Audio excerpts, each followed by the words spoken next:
Глава 1106. Двуххвостый скорпион с человеческим лицом.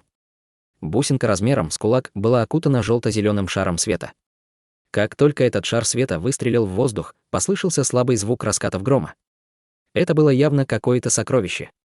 Однако Хань Ли не собирался сдерживать свой меч. Вместо этого он высвободил свое искусство меча, и золотой свет полностью окутал меч, производя громкий гул. В следующее мгновение меч обрушился вниз.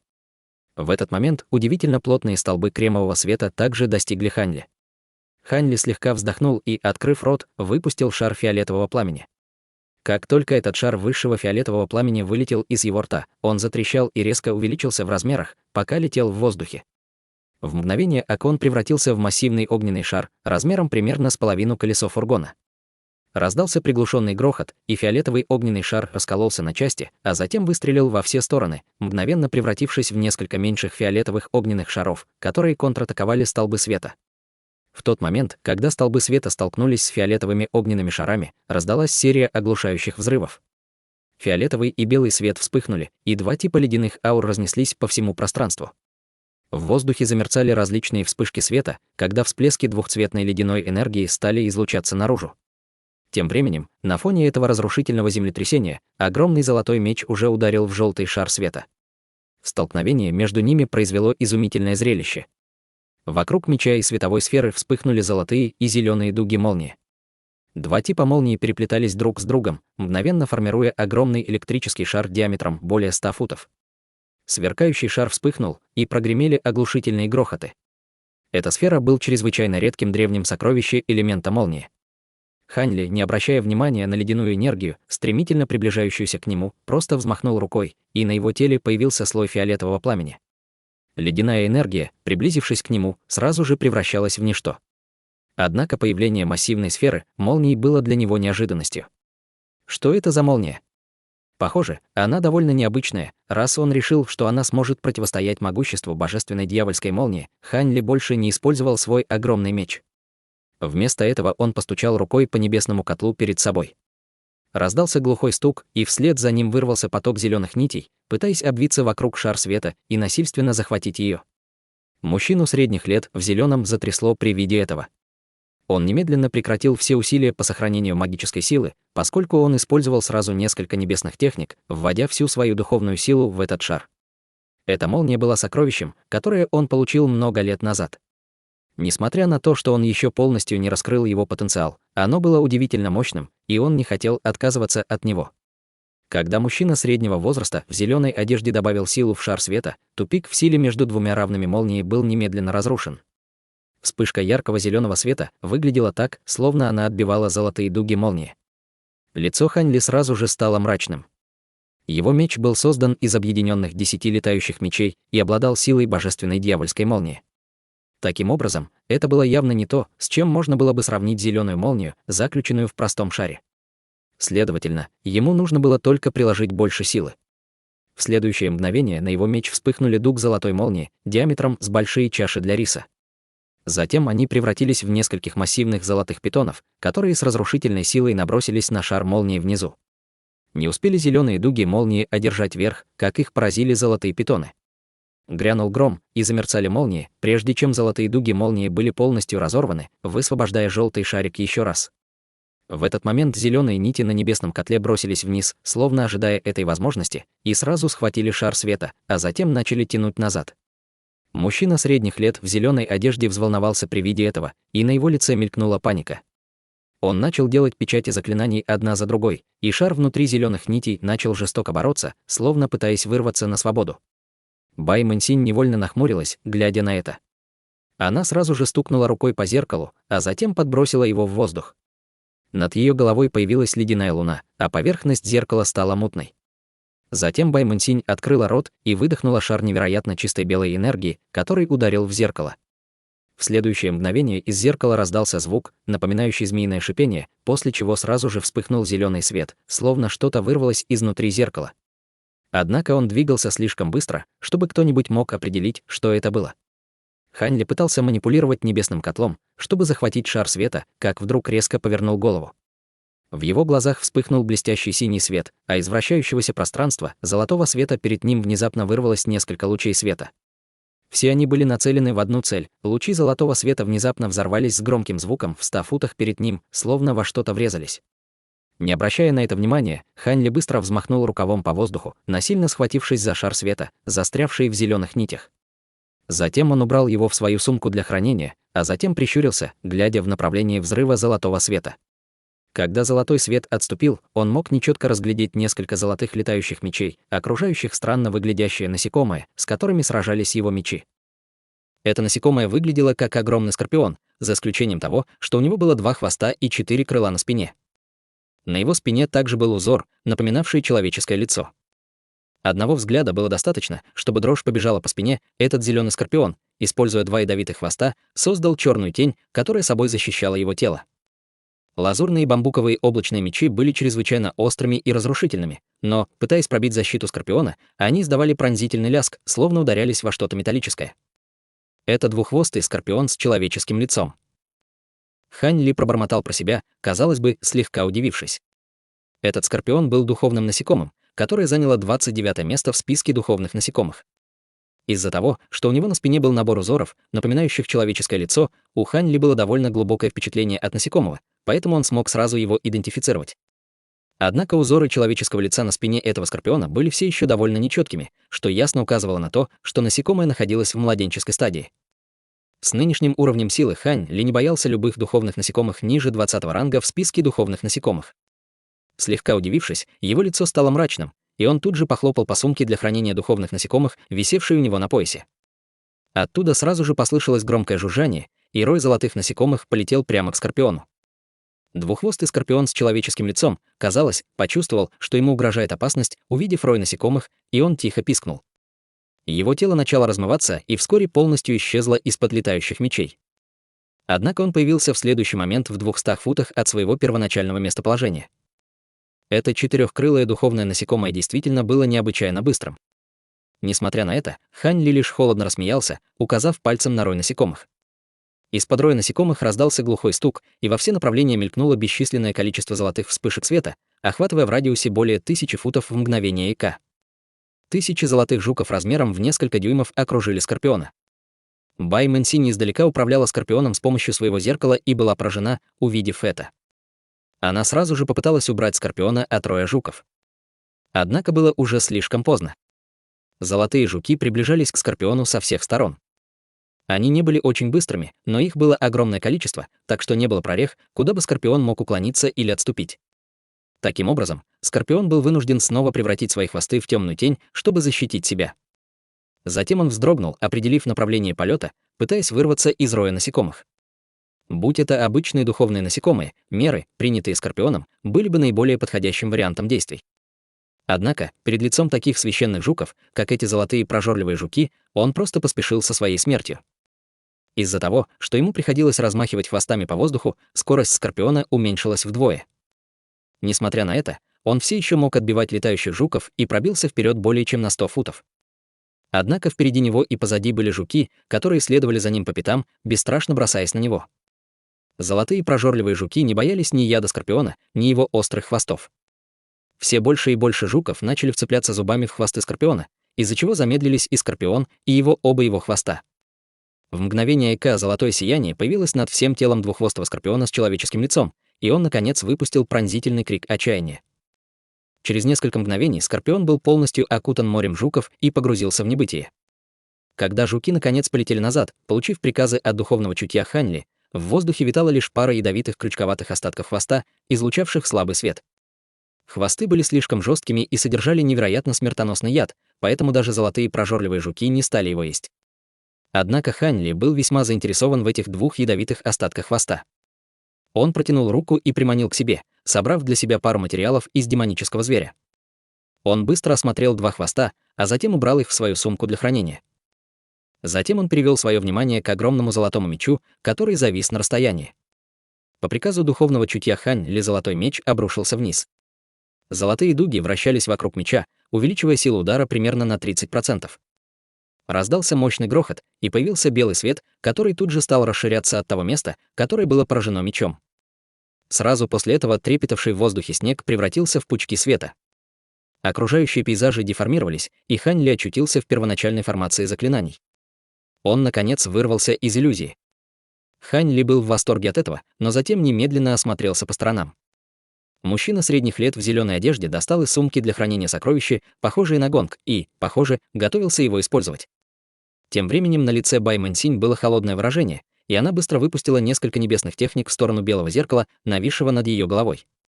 Несмотря на то, что духовное насекомое, живущее в зеркале, было уничтожено, она, похоже, все еще могла использовать зеркало для какой-то атаки. Двое из них слегка запнулись, увидев, как Хань Ли выходит из иллюзорной техники, и мгновенно изменились в лицах. В другом месте обширное пространство неустойчиво вспыхивало разноцветным светом, а внутри него непрерывно вспыхивали буддийские песнопения. Битва между монахом в серой одежде и старухой достигла кульминации, и оказалось, что они по-прежнему равны в силе, даже если они были в пределах ограничения. Это было довольно удивительно для Хань Ли. Однако более всего Хань Ли удивило то, что мастер Арктический дракон все еще стоял на гигантском камне и продолжать петь. Он гневно смотрел на Хань Ли с мрачным выражением на лице, и над его головой уже вырисовывался силуэт белого целина. В самом центре целиня находилось не что иное, как талисман высшего нефрита. Хань Ли вскинул брови при виде этого, а затем похлопал по сумке для хранения у себя на поясе. Шар черного света мгновенно вырвался из мешка, сделал круг и завис перед Хань Ли. Это был черный нефритовый флакон размером в несколько дюймов.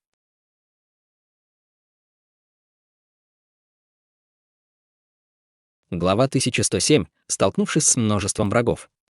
Хань Ли сделал печать заклинания, и на бутылку был наложен ряд зеленых небесных техник. Через некоторое время флакон перевернулся вверх дном, а изнутри послышалось еле слышное рычание. В следующее мгновение появилось 5 вспышек серо-белой ци, превратившиеся в 5 человеческих скелетов, которые были такими же первозданными, как белый нефрит. Появившись, скелеты были размером примерно с фут или около того, но они быстро выросли до высоты более 20 футов в высоту. В то же время серо-белая ци, вращающаяся вокруг них, обнажила клыки, выпустив зловещий хрип, порождавший ужас в сердце. Вокруг шеи и конечностей каждого скелета было 5 блестящих серебряных колец. Это были несокрушимые чевкающие демоны, которых Хань Ли насильственно приручил. Как только 5 человеческих скелетов приняли конечный размер, изо рта каждого из них изверглась мутная серая демоническая энергия. Они резко обернулись злобными взглядами и попытались наброситься на Хань Ли. Лицо Хань Ли потемнело, и он тут же активировал искусство контроля над демонами. Турбулентные волны зеленого пламени были мгновенно зажгли 5 серебряных колец, и в воздухе появился резкий запах гари. В результате 5 демонов были вынуждены отступить, испустив визг с испуганными взглядами на лицах. Затем Хань Ли поднял руку, и из его рукава появилась зеленая нить, которая нанесла ему на запястье небольшую рану. 5 капель крови размером с большой палец метнулись по воздуху, выстрелив в огромные рты 5 демонов. Зеленая энергия в глазах 5 демонов мгновенно изменилась, а выражения на их лицах стали более послушными. Вперед! Хань Ли без колебаний указал на мужчину среднего возраста в зеленом.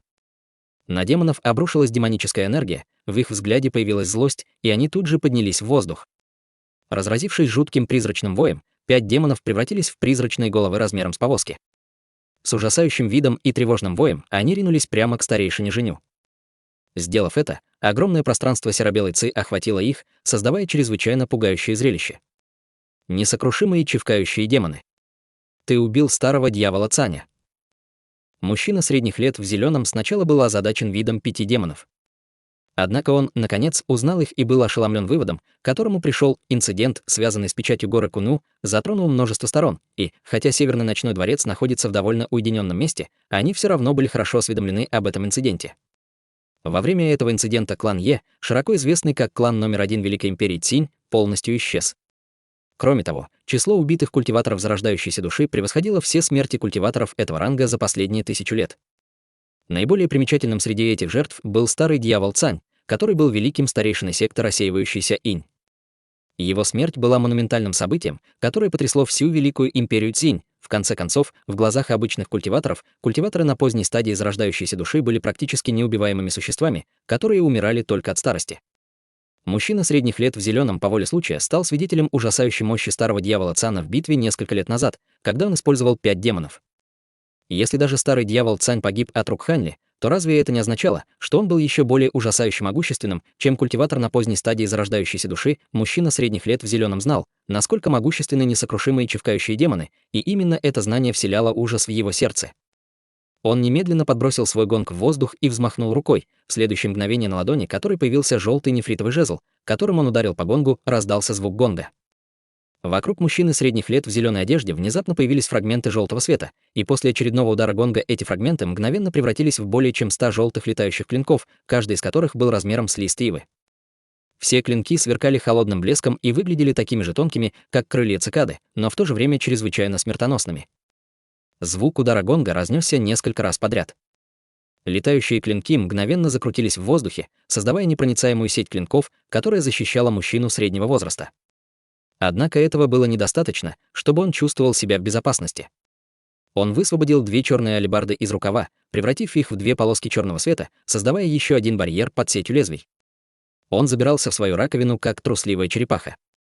Похоже, что появление несокрушимых чевкающих демонов полностью подавило его боевой дух, и теперь он отдавал первостепенное значение только своему выживанию перед лицом 5 демонов. На фоне жуткого воя 5 призрачных голов мгновенно предстали перед мужчиной средних лет. Все 5 одновременно раскрыли рты, и серо-белая демоническая энергия ударила в цель. Затем 5 призрачных голов устремились в бескрайние просторы демонической энергии. Звуки взрывов и призрачных воплей непрерывно звенели в падающей массе демонической энергии. Отдав приказ несокрушимым чавкающим демонам, Хань Ли больше не обращал на них внимания. Они были достаточно сильны, чтобы сражаться с культиватором на поздней стадии зарождающейся души, так что они с легкостью могли справиться с культиватором на средней стадии. Тем временем мастер Арктический дракон и Бай Мэньсинь изменились в лицах, поскольку они тоже узнали несокрушимых чевкающих демонов, которыми владел Хань Ли. Хотя они никогда не видели демонов лично, их происхождение было совершенно ясным, когда они увидели 5 ужасных демонов и услышали, как мужчина в зеленой одежде выкрикнул их имя. Мастер Арктический дракон был достаточно силен, чтобы не бояться 5 демонов, но он был на критическом этапе своей подготовки, поэтому он не мог ничего сделать. Бай Мэйсинь, напротив, была настолько шокирована, что атака, которую она наполовину подготовила, была бессознательно прекращена. Казалось, она уже поняла, что обычные атаки не представляют угрозу для Хань Ли, их использование было бы просто пустой тратой ее магической силы. Однако Хань Ли не собирался давать ей время, чтобы она пришла в себя. Он немедленно сделал еще одну печать заклинаний и вызвал 4 одинаковых зеленых силуэта, которые разделились на 2 группы и направились к Бай Мэньсинь и мастеру Арктическому дракону. Сам Хань Ли остался на месте и убрал небесный котел в рукав. Затем в другой руке появился трехцветный огненный веер. В то же время Хань Ли взмахнул своими грозовыми крыльями и во вспышке серебряного света исчез. Сердце Бай Мэньсинь ушло в пятки при виде этого. Она уже была свидетелем способности телепортации Хань Ли, пока он был в ее иллюзорной формации, и она не смела относиться к ситуации легкомысленно. Кроме того, она также не смогла определить, были ли 4 размытых силуэта просто иллюзиями или настоящими клонами. В любом случае, она абсолютно не хотела позволять им приближаться к ней. Поэтому она сразу же щелкнула своими пальцами. Послышался звук рассекания ветра, когда 4 световых луча метнулись в направлении 4 зеленых силуэтов. Полосы света были неким неопознанным сокровищем в форме острых шипов. Затем ее тело вспыхнуло, и в следующее мгновение она появилась на массивном камне внизу, стоя плечом к плечу с мастером Арктическим драконом. Она сделала серию ручных печатей с серьезным выражением на лице, создавая слой белого ледяного пламени. Затем пламя материализовалось в ледяную гору нефритоподобного цвета, защитив таким образом и себя, и мастера Арктического дракона внутри. Сделав все это, женщина подняла руки в воздух, и сгустки серебряной нити вырвались вперед, переплетаясь друг с другом в воздухе. В мгновение эка образовалась сферическая сеть нитей, заключившая ее в себя. Она использовала ту же защитную тактику, что и мужчина в зеленом. Было ясно, что она также потеряла смелость встретиться с Хань Ли лично. Она полностью возложила свои надежды на мастера Арктического дракона, надеясь, что сила пещеры высшего нефрита в сочетании с атакой мастера Арктического дракона сможет уничтожить этого врага, который оказался гораздо страшнее, чем они ожидали. 4 полоски света почти мгновенно поразили 4 зеленых силуэта. 3 из 4 световых полос просто прошли сквозь цели, в то время как последний силуэт слегка скорректировал свою траекторию, уклоняясь от атаки, а затем продолжит движение в сторону мастера Арктического дракона. В этот момент уже можно было разглядеть черты лица силуэта. Это был мужчина средних лет с обычной внешностью в зеленых одеждах. Его аура была полностью скрыта, а тело выглядело нематериализованным, словно он был призраком.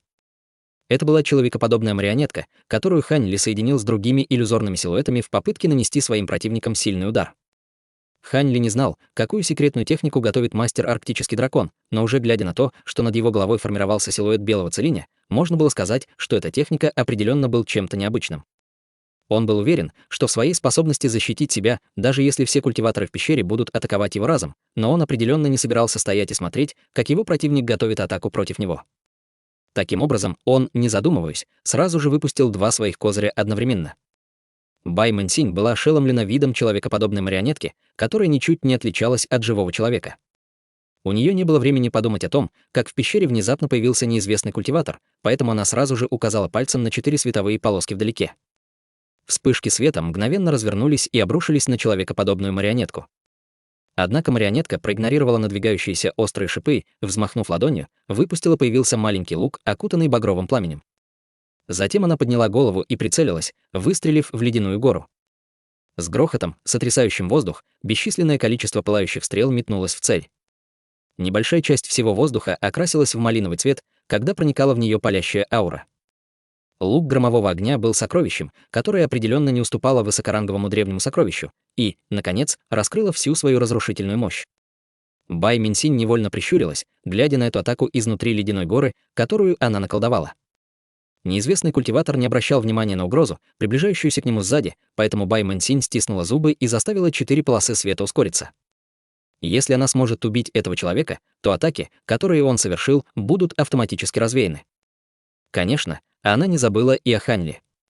Она весьма настороженно относилась к тому факту, что он только что исчез, используя свои грозовые крылья, и она тут же использовала свое духовное чутье на средней стадии зарождающейся души, чтобы обыскать все в радиусе 300 футов.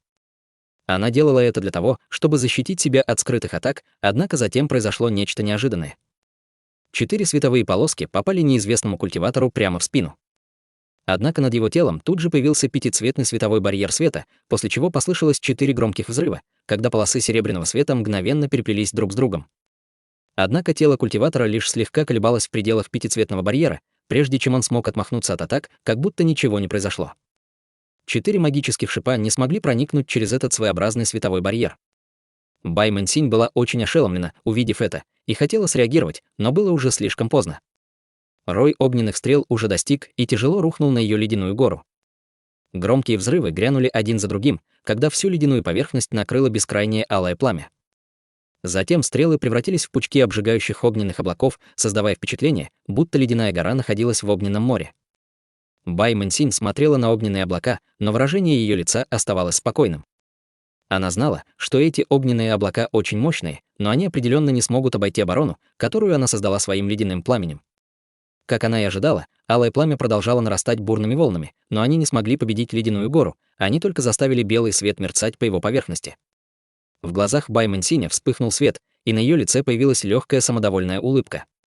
Однако прямо в этот момент внезапно разразился громовой удар примерно в 100 футах за ледяной горой, где появилась серебряная вспышка света. Человекоподобная фигура, полностью окутанная фиолетовым пламенем, появилась из серебряной вспышки, а затем без колебаний полетела к ледяной горе.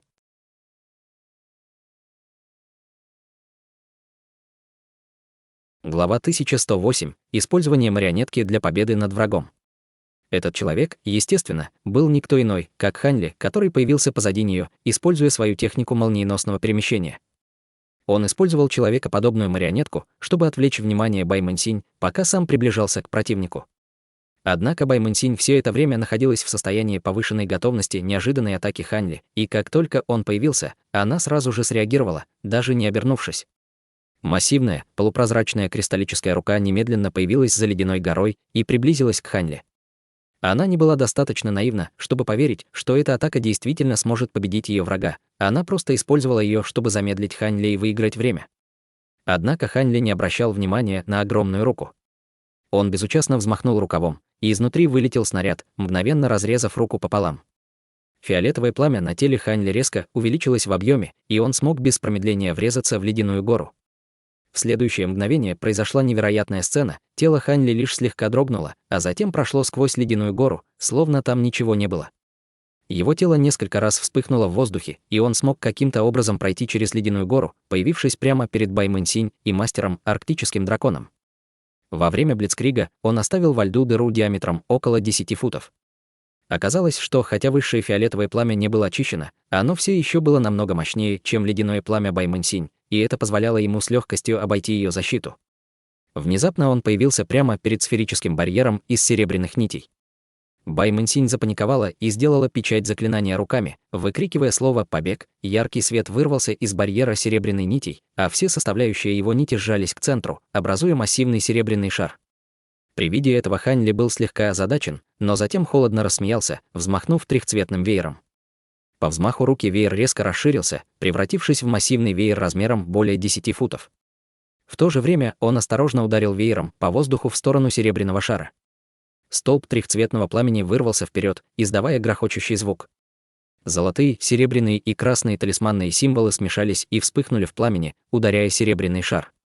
Хань Ли не знал, что это за сокровище, но перед лицом копии духовного сокровища, который был веер трех огней, этот серебряный шар издавал громкий звон, а также, когда в него врезалось трехцветное пламя, он сумел временно подавить атаку. Сразу стало очевидно, что серебряный шар изо всех сил пытался справиться с трехцветным пламенем, но ему пока что это удавалось, в отличие от того, что стало с ледяной горой. Хань Ли нахмурился при виде этого, но вскоре выражение его лица стало прежним. Он лишь добавил небольшое количество магической силы в веера трех огней, выпустив атаку, которая составляла только 10% от того, на что он обычно способен. Таким образом, он был немного озадачен этим результатом, но не слишком удивлен. Почти в тот же момент Хань Ли поднял нефритовый флакон в другой руке, который он подготовил заранее, и немедленно проглотил каплю тысячелетнего духовного молока. Затем он ввел свою магическую силу в веер. Веер трех огней дрогнул, издавая приятный крик. Из веера тут же вылетела трехцветная огненная птица, в следующее мгновение метнувшись к серебряному шару. Тем временем Хань Ли снова расправил свои грозовые крылья и исчез во вспышке серебряного света, а в следующее мгновение грянул трехцветный взрыв, практически в момент появления птицы. Через мгновение серебряная вспышка появилась на расстоянии более 300 футов, внутри которой вновь появилось тело Хань Ли. Он повернулся к месту, где он ранее находился, и обнаружил, что ледяная гора полностью затоплена под трехцветным светом.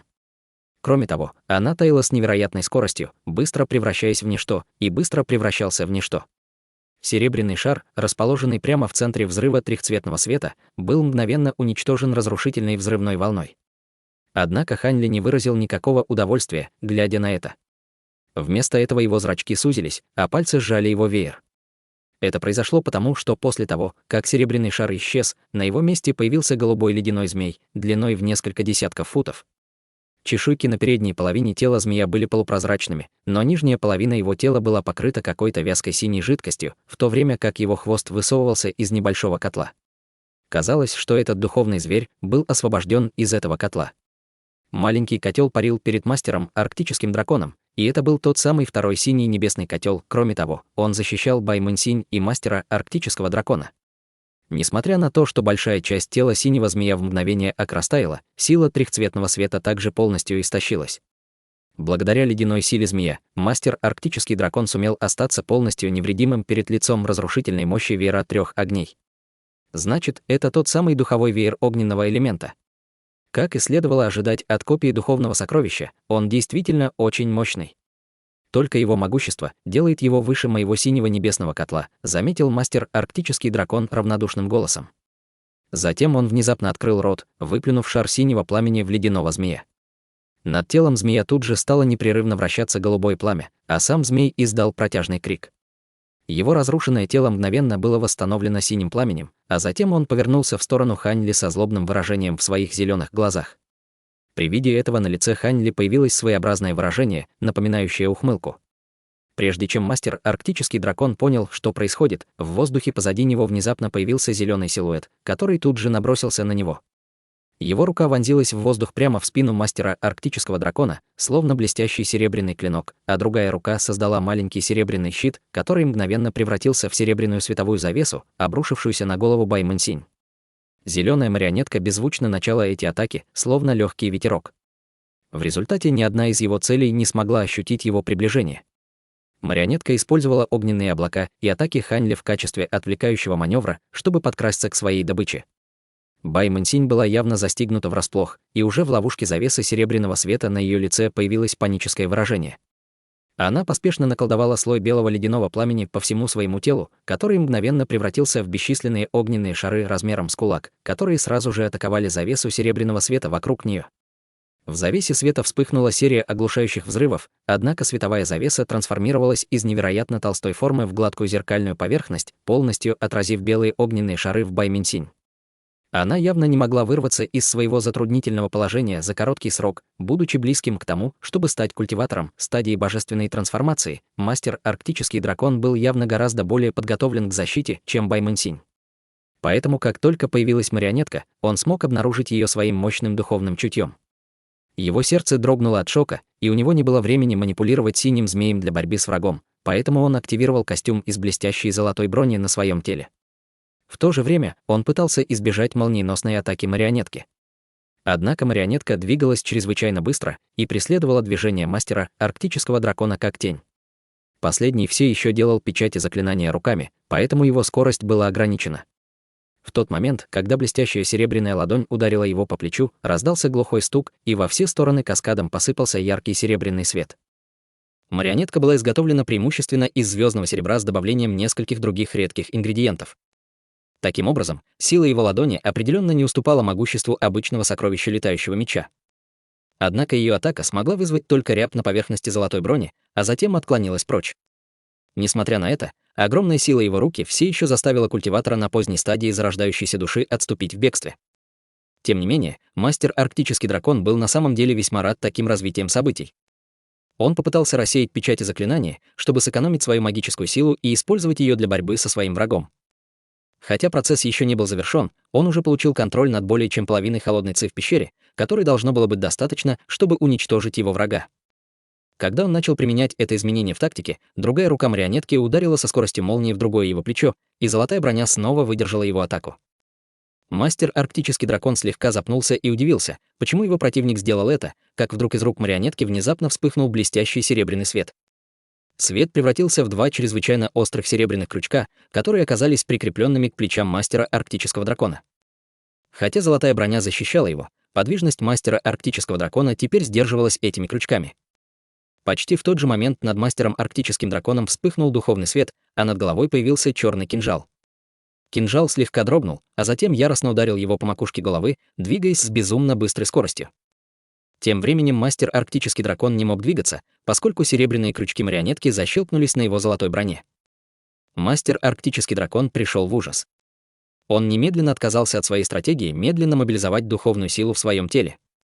Вместо этого он поспешно поднял голову и зарычал, выплюнув полоску алого света прямо над ним. Этот багровый свет был проявленной сущностью крови мастера Арктического дракона в виде стрелы и был наполнен огромным количеством духовной силы.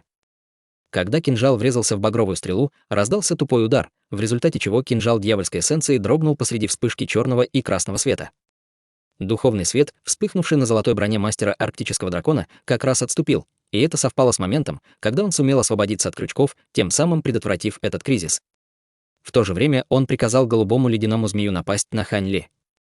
Змей поднялся и выпустил синий столб света еще до того, как приблизился к нему. Мастер Арктический дракон твердо верил, что если он сможет немного замедлить Хань Ли, то он сможет использовать ледяную ци в пещере, чтобы мгновенно сделать перевес силы на свою сторону и убить противника. Однако в этот самый момент серебряный цветок лотоса диаметром около фута внезапно появился примерно на 100 футов ниже мастера Арктического дракона. Сделав круг на месте, он испустил яркий серебряный свет, а также череду буддийских песнопений. Мастер Арктический дракон был мгновенно поражен ощущением то, что его тело стало невероятно тяжелым, в результате чего он был полностью обездвижен.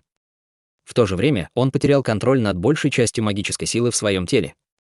В результате этого малиновая стрела, которая все еще сражалась с черным кинжалом, стала значительно слабее. Таким образом, кинжал дьявольской эссенции смог победить ослабленную малиновую стрелу, а затем продолжил движение вниз без препятствий. Лицо мастера Арктического дракона побледнело от ужаса, а из его рта невольно вырвался страдальческий вскрик.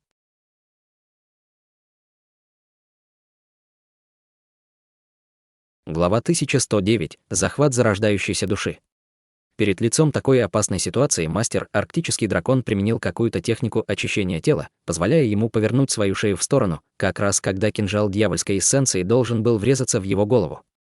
В результате его шея вытянулась на несколько метров, как шея монстра, что было довольно жутким зрелищем. Черный свет пронесся мимо, и летящий кинжал отрубил шею мастера Арктического дракона, и его голова упала на землю. Золотая броня материализовалась над его телом, и синий ледяной змей вдалеке исчез в мгновение ока. При виде этого Хань Ли улыбнулся. Однако улыбка появилась лишь на доли секунды, а потом исчезла. Это произошло из-за того, что из отрубленной головы внезапно вспыхнул золотистый свет, окутав всю голову. Свет развернулся на месте, а затем бросился к силуэту Цилинь над головой. Хань Ли, естественно, был довольно удивлен, увидев это. Однако он быстро понял, что происходит. Зарождающаяся душа противника была спрятана в его голове, лицо Хань Ли стало мрачным, а на его теле появился слой зеленого света. В то же время он произнес одно слово. Разрушить его голос не был очень громким, но, достигнув ушей отрубленной головы, голова почувствовала, словно ее духовное чутье пронзили острым шипом, что вызвало мучительную боль.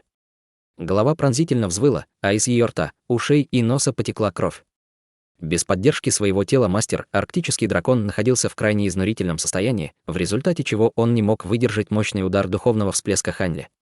Его голова стала раскачиваться в воздухе, а синие языки пламени, окружавшие его, начали неустойчиво колебаться. В этот момент черный кинжал снова появился над головой мастера, арктического дракона. Затем кинжал исчез, а на лице отрубленной головы отразился шок и ужас. В следующее мгновение кинжал появился на другой стороне головы. Тонкая кровавая рана появилась в центре лица и постепенно стала расширяться. Почти в то же самое время грянул гром, и Хань Ли появился в нескольких десятках футов от головы во вспышке серебряного света. Затем он немедленно потер руки и одновременно взмахнул ими. Послышались громкие раскаты грома, и сверху стала спускаться огромная сеть молний. Голову разрубило пополам, и шарик синего света окутал зарождающуюся душу мастера, арктического дракона, которая мгновенно вылетела.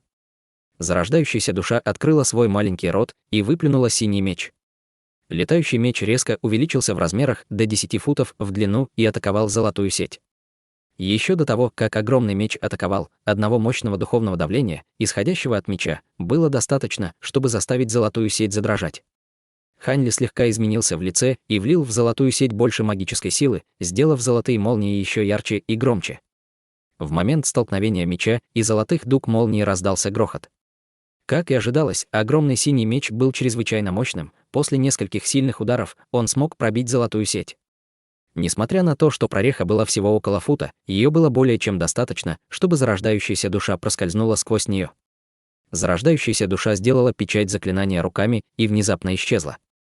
На расстоянии более 100 футов от золотой сети вспыхнул синий свет, и появилась зарождающаяся душа. Он смог использовать технику телепортации, спася себя в самый последний момент. Смесь страха и облегчения появилась на лице зарождающейся души, и она махнула своей маленькой рукой, указывая на огромный меч позади нее. Синий летающий меч тут же сжался в попытке прорваться из только что созданной прорехи. Хань Ли с ледяным взглядом сделал печать заклинания руками. Из золотой сети снова послышались раскаты грома, и в то же время сеть сжалась, мгновенно затянув прореху. В следующее мгновение к летающему мечу метнулось бесчисленное количество золотых дуг молнии, слой за слоем, и, казалось, им ее было конца.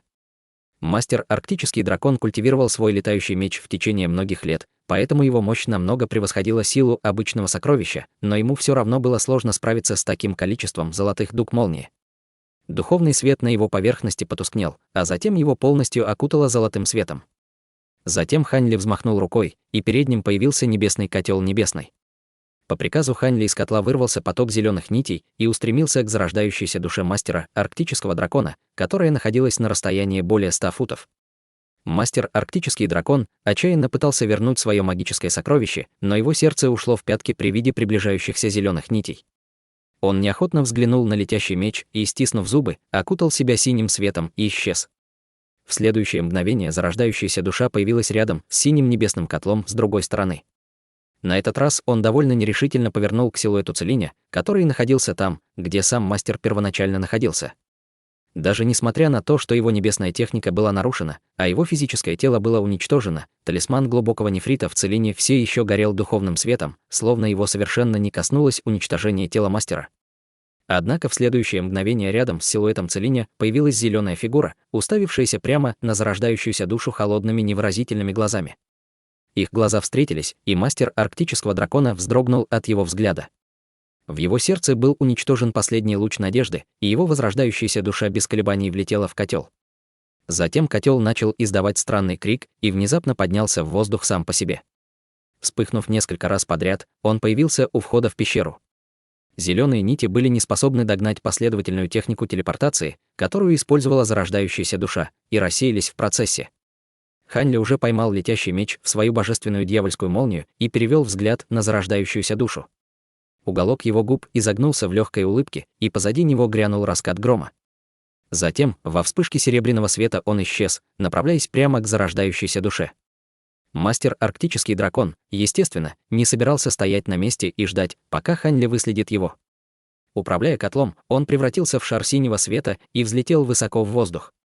Сделав телепортацию дважды, он оказался у выхода. Тем временем Хань Ли все еще был на расстоянии 700-800 футов позади него.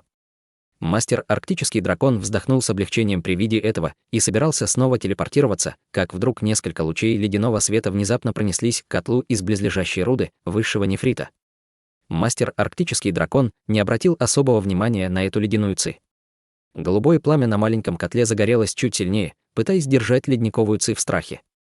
Однако в этот момент произошло нечто неожиданное, угольки ледяной ци высшего нефрита изменились в цвете, превратившись в алое пламя за доли секунды. Затем алое пламя слилось с небесным ледяным пламенем на поверхности котла, словно там ничего не было. Алое пламя вспыхнуло и вошло в котел со скоростью молнии. Небесный синий котел вздрогнул, а изнутри послышался крик шока и ярости, принадлежащий мастеру Арктическому дракону. Голубое и алое пламя сразу же всплыло на котле, а затем стало переплетаться друг с другом в противостоянии, издавая серию громких взрывов. Из котла вырвался духовный свет, и он, резко расширившись, вздрогнул, мгновенно превратился в котел размером в несколько футов. На половине котла преобладали синие языки пламени, в то время как другая половина находилась в осаде алого пламени. Зарождающаяся душа мастера Арктического дракона появилась в голубом пламени. Он повернулся лицом к алому пламени с выражением шока и ярости на лице. В алом пламени появился огненный ворон, размером примерно с кулак. Он издал несколько тихих криков и выглядел довольно беззаботным и расслабленным. В такой ситуации, на грани между жизнью и смертью, мастер Арктический дракон не мог позволить себе тратить время на длительные сражения. Резко закричав, зарождающаяся душа злобно обрушила на огненного ворона голубое пламя. Ворон лишь небрежно взмахнул крылом, окутав себя алым пламенем. Голубое пламя столкнулось с языками алого пламени на фоне волн искрящегося света и громких звуков, что привело к чрезвычайно интенсивной битве. Огненный ворон был ничем иным, как проявлением этого пучка великого истинного инского огня. Пучок великого истинного инского огня уже вошел в разумную стадию и был подчинен Хань Ли, используя формацию заклинания, и ожидал в засаде у входа в пещеру. Он использовал ледяную ци высшего нефрита, которую он поглощал в течение последних нескольких дней, в качестве приманки перед внезапной атакой, и, конечно же, план сработал в совершенстве. Конечно, великого истинного инского огня не хватило, чтобы мгновенно вырвать контроль над котлом у зарождающейся души мастера Арктического дракона, но он не позволил котлу сбежать. В этот момент Хань Ли несколько раз подряд использовал свою технику молниеносного движения, что позволило ему в мгновение приблизиться к котлу за счет увеличения расхода магической энергии. На лице зарождающейся души появилась паника, когда он понял, что не сможет вырвать синий небесный котел за короткое время. Внезапно из котла вырвался шар синего света и взлетел высоко в воздух. Зарождающаяся душа оставила котел и сбежала, спасая свою жизнь. При виде этого на лице Хань Ли появилось своеобразное выражение. Затем он немедленно поднял руку и вызвал маленький зеленый кипригель. Хань Ли начал песнопение низким голосом, и в то же время в его руках замерцал буддийский радужный свет. Из маленького кипригеля вырвался сверкающий зеленый свет, слегка дрогнув, он исчез из его рук. В следующее мгновение он появился в воздухе прямо над зарождающейся душой мастера Арктического дракона. Зарождающаяся душа была ошеломлена при виде этого и сделала печать заклинания руками в попытке телепортироваться прочь. Однако зеленый кипригель внезапно дрогнул, и он превратился в серебряный цветок лотоса с диаметром с чашу для риса. Лотос начал вращаться, и послышались буддийские песнопения. В то же время из цветка лотоса вышел семицветный поток света. Мастер Арктический дракон почувствовал, как его истинная сущность застыла, поскольку его зарождающаяся душа была поражена буддийским светом, сделав ее чрезвычайно вялой и неподвижной. Лицо зарождающейся души мгновенно побледнело. Сверху в воздухе вспыхнули серебряные дуги молнии, и перед ним появился Хань Ли с холодным выражением лица. Этот зеленый кипригель, естественно, был кипригелем 8 духов, который Хань Ли недавно заполучил. Даже при том, что он только успешно культивировал только один слой техники печати артефакта, он все еще мог использовать его удивительную силу. Только с точки зрения чистой наступательной мощи, он даже превосходил небесный котел. Конечно, он мог с такой легкостью контролировать культиватора на поздней стадии зарождающейся души только потому, что последний был в состоянии зарождающейся души. Кроме того, он уже потратил большую часть своей магической силы, пытаясь раскрыть секретную технику, чтобы получить контроль над ледяной ци в пещере высшего нефрита, тем самым ослабив себя еще больше. В противном случае было бы не так легко поймать зарождающуюся душу культиватора на поздней стадии зарождающейся души. Поймав зарождающуюся душу кипригелем 8 духов, Хань Ли стал тратить время на слова, а сразу же поднял руку и раздвинул пальцы. На кончиках его пальцев вспыхнул золотой свет и послышались раскаты грома. С пальцев вырвались 5 дуг молнии, превратившись в маленьких золотых змей толщиной примерно с человеческие пальцы. Они погрузили свои клыки в зарождающуюся душу, пойманную в ловушку буддийского света, а затем снова превратились в золотые цепи, надежно связав зарождающуюся душу. На этом Хань Ли не остановился. Он вытащил из своего рукава несколько ограничительных талисманов, установил их на теле зарождающейся души, и оно сразу же окуталось разноцветным духовным светом. Хань Ли похлопал по сумке для хранения и перевернул ладонь, вынув около дюжины серебряных игл. Во вспышках полос серебряного света серебряные иглы проникли в различные жизненно важные области тела зарождающейся души. У зарождающейся души мастера арктического дракона сразу же начались судороги, а свет в ее глазах потускнел. Только увидев это, Хань Ли убедился, что его работа выполнена. Он хлопнул в ладоши, и на его лице появилась легкая улыбка.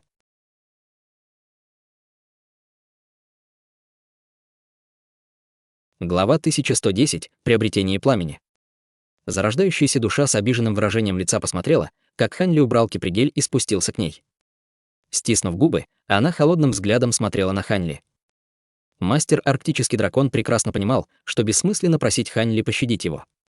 Сколько бы он ни умолял, Хань Ли не пощадит его, и это принесло бы ему еще больше унижения. Его единственным сожалением было то, что он не использовал секретную технику, чтобы покончить с собственной зарождающейся душой до того, как она была захвачена.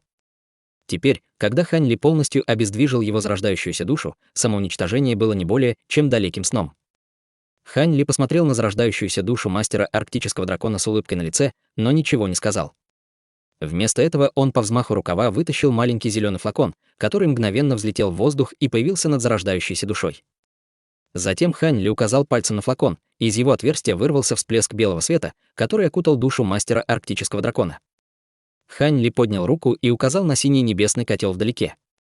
Пучок великого истинного инского пламени немедленно понес котел к нему, а затем исчез в его рукаве. Спрятав сокровище в зеленом флаконе, Хань Ли спустился вниз в виде полоски зеленого света. Мгновение спустя зеленый свет вспыхнул, и Хань Ли вновь появился на куче щебня, нахмурившись, осматривая свое окружение. Пойманная в ловушку завеса серебряного света Бай Мэнсинь лежала рядом на куче щебня. Кровь хлестала из колотой раны на ее нижней части живота, диаметр которой был сопоставим с размером чаши, и было совершенно ясно, что она уже была мертва. Кроме того, тело было полностью лишено сущности крови и энергии, что указывало на то, что ее зарождающаяся душа уже сбежала. Хань Ли перевел свой взгляд на силуэт Целиня, рядом с которым совершенно неподвижно стояла марионетка, словно она не сдвинулась ни на шаг с того места, где она стояла после ухода Хань Ли. Однако щит звездной эссенции и кинжал дьявольской эссенции парили в воздухе перед ней, сверкая слабым духовным светом. Примерно на расстоянии 400-500 футов, покачиваясь, стояли плечом к плечу 5 человеческих скелетов. Огромное пространство серой и белой демонической энергии в воздухе уже исчезло.